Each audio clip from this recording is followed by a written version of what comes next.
Futbol. Soccer.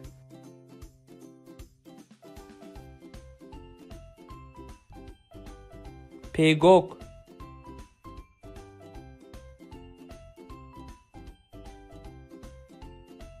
Binicilik. Horse riding.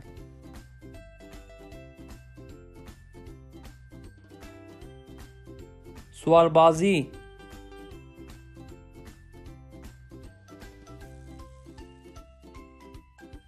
Dağcılık. Mountain climbing.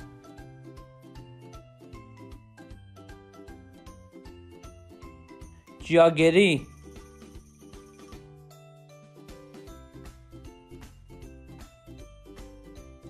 Yüzücülük. Swimming.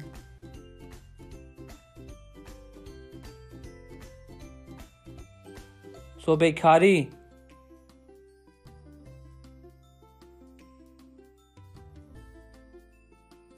Güreş.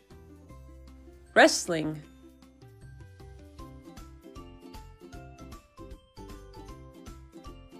Gülaş.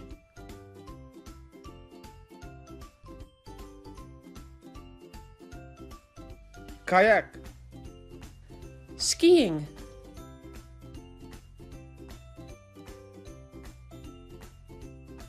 Kaşun.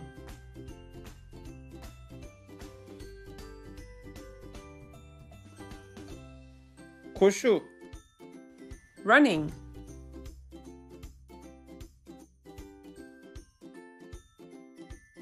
Bazdan.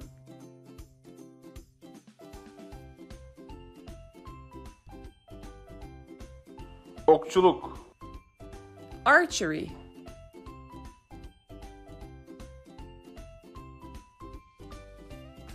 Tirvani.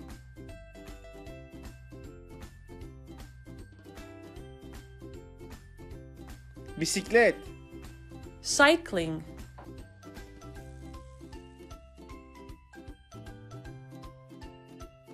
Çerxeyan.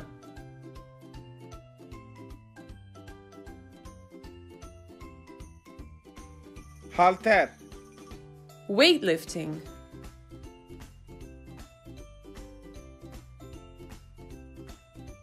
Parsenkildan.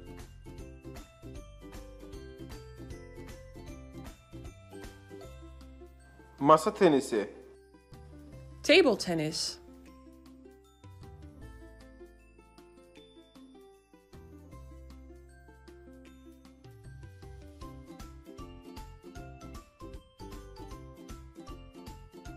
Buz pateni. Ice skating.